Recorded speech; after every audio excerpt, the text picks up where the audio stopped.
நல்லா வெந்து வந்துருச்சு. இந்த மாதிரி தான் வெந்து வரணும். ஜவ்வரிசி தண்ணியிலே சேமியா வேக வச்சுட்டேன். சீனி போட்டுக்கிறோம். சர்க்கரை போட்டு நல்லா கலந்துட்டேன். சர்க்கரையோடு இருக்கிற தண்ணி தான் இது. இப்போ வந்து தேங்காய் பாலை ஊற்றிக்கிடுவோம். ஒரு தேங்காய் பால் அப்படியே எடுத்து திக்காக எடுத்தாச்சு அப்படியே ஊற்றிக்கிற வேண்டியதான்.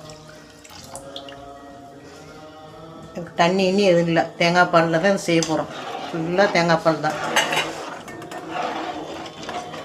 கொதிக்க விட்டுறக்கூடாது. அப்படியே கொஞ்சம் சூடு கடுக்குன்னு நம்ம குடிக்கிற அளவுக்கு சாப்பிட்ற அளவுக்கு கடுக்குன்னு சுட்டோம்னா அப்படியே இறக்கிறோம். இதில் 1/2 கிலோ சர்க்கரை நான் போட்டிருக்கேன். உங்களுக்கு தேவைன்னா கூட போட்டுக்கோங்க, இல்லாட்டினா கம்மியாக போடுறதாலும் போட்டுக்கோங்க. எங்களுக்கு இந்த இனிப்பு போதும். இந்த பாயாசத்துக்கு வந்து ஒரு சிட்டிகை உப்பு போட்டுக்கிடுவோம். உப்பு போட்டால் தான் அந்த இனிப்பை டேஸ்ட்டை தூக்கி கொடுக்கும். இந்த அளவுக்கு போடுறேன், போட்டுக்கிறோம்.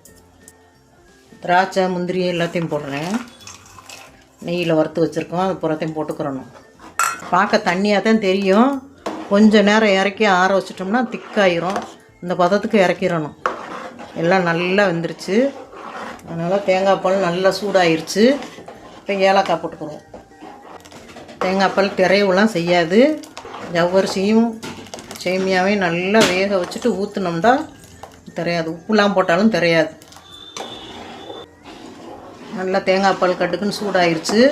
இப்போ பாருங்கள் இந்த பதத்துக்கு வந்துருச்சு. இப்போ அமர்த்திக்கிறோம் அடுப்பை.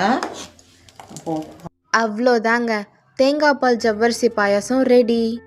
இதை சும்மா குடித்தாலே டேஸ்ட்டு சூப்பராக இருக்கும். இன்னும் பூரியில் ஊற்றி சாப்பிட்டா டேஸ்ட்டு அல்ட்டியாக இருக்குங்க. அந்த டேஸ்ட்டை சொல்ல வார்த்தையே இல்லைங்க.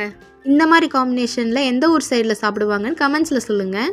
அப்படியே நீங்கள் யாராவது இதை ட்ரை பண்ணியிருந்தா கமெண்ட்ஸில் சொல்லுங்கள். அப்படி இல்லைனா ட்ரை பண்ணி பார்த்துட்டு கமெண்ட்ஸில் சொல்லுங்கள். நான் வேறு ஒரு வீடியோவில் பார்க்குறேன். பாய்.